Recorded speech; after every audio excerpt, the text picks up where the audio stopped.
भावना के अंदर जब संशय पैदा हो जाए, शक आ जाए, तो भले चाहे घरे हिनौन करो चाहे गंगा जी में हिनौन करो, वनो फायदो नहीं मिले। अब मैं महाराज में हरिद्वार में भटके अंदों के साथ मैं अगर हिनौन करूँ ने वो पाप गुजरो मारे लाज के तो खचे कोई नहीं। खूब लोगों ने पूछियो, ऋषि ने पूछियो, मुनियों ने पूछियो, कोई जवाब नहीं मिलियो। जय पचे महाराज हो जो कि न पूछो, गंगा जी ने याद करो हमें। और भगवान कहता है कि अगर निर्मल मन से सच्चे मन से अगर भगवान को बुलाया जाए तो कलयुग में भी भगवान आते हैं। महाराज जी बैठ गए, धुनी लगाए गंगा जी के किनारे के, गंगा जी पधारो, गंगा जी पधारो। और गंगा जी छोटी बालिका का रूप लेके गंगा जी वहां पे आ गए। गंगा जी से पूछा कि हे माँ, अगर मैंने इस आपके पानी में स्नान की और लोगों का पाप अगर मुझे लग गया तो फिर क्या होगा?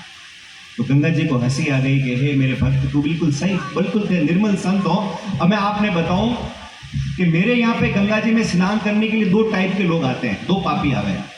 एक पहलो पापी तो वो जिन्हें गलतियों पाप वे किया, तो वो आए ने मारू प्रार्थना करे कि हे माँ, मेरे से गलती से पाप हो गया, आगे से मैं पाप करूंगा नहीं। उसके तो पाप धुल जाते हैं। और वो पाप धुल के कहाँ जाते हैं?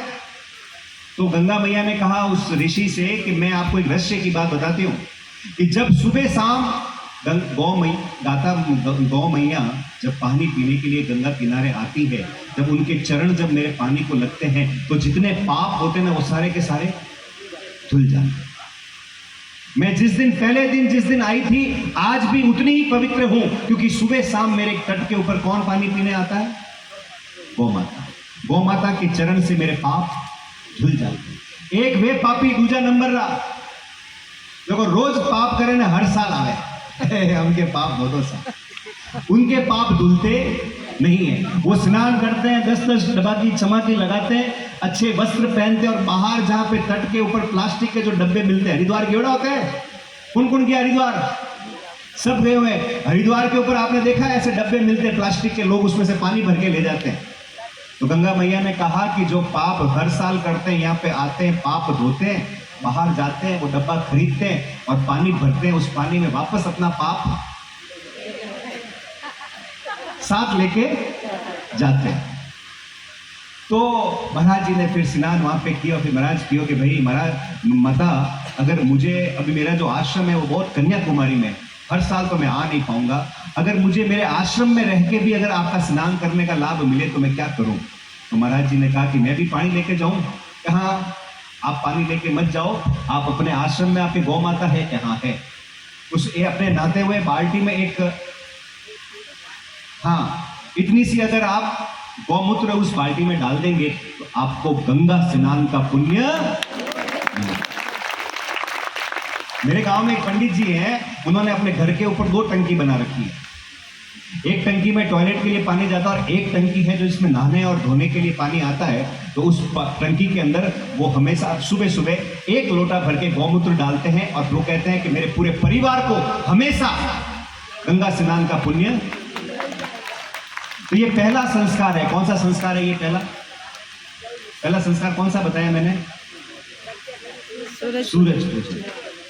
अब आप सब महिलाएं बैठी हैं, सभी के 3-3 4-4 बेटा बेटी, हमें कोई तो दादी बनाने वाली है, पोता पोती भी होने वाले हैं। अब मुझे बताओ कि पहला संस्कार होने के बाद दूसरा संस्कार कौन सा? बोलो साहब। तू जो कौम क्यों वे, अगर लड़का लड़की होता दूसरा काम कौन सा होता है? दूसरा काम होता है 1.25 महीने के बाद नामकरण, बच्चे का नाम रखा जाता है। और आजकल तो सिस्टम ऐसा हो गया है कि अगर घर में कोई महिला गर्भवती हो जाती है तो पहले ही उसका नाम सोचते, छोरो वियो तो बंटी, तो छोरी भी तो बबली, पहले से डिसाइड कर देते हैं। और आजकल की लुगाया बड़ी होशियार वेगी है कि गूगल बाबा जाए ने, गूगल बाबा ने पूछा ने एड़ा नाम रख के पूछो इस मत। लेकिन सिस्टम ये कहता है, हमारे वेद ये कहते हैं कि 1.25 महीने तक बच्चे का नाम रखना नहीं चाहिए, रखना ही नहीं चाहिए उसका नाम। लेकिन हम तो पहले ही रख देते हैं। और आजकल तो बुआ है काली बियोड़ी, हाँ नाम तो मेरा आकुसा। लेकिन नाम रखने की विधि यह है कि नाम जो है या तो कोई सतगुरु रखेगा या कोई प्रखंड पंडित या कोई विप्रदेव ही गौशाला में ले जाके सवा महीने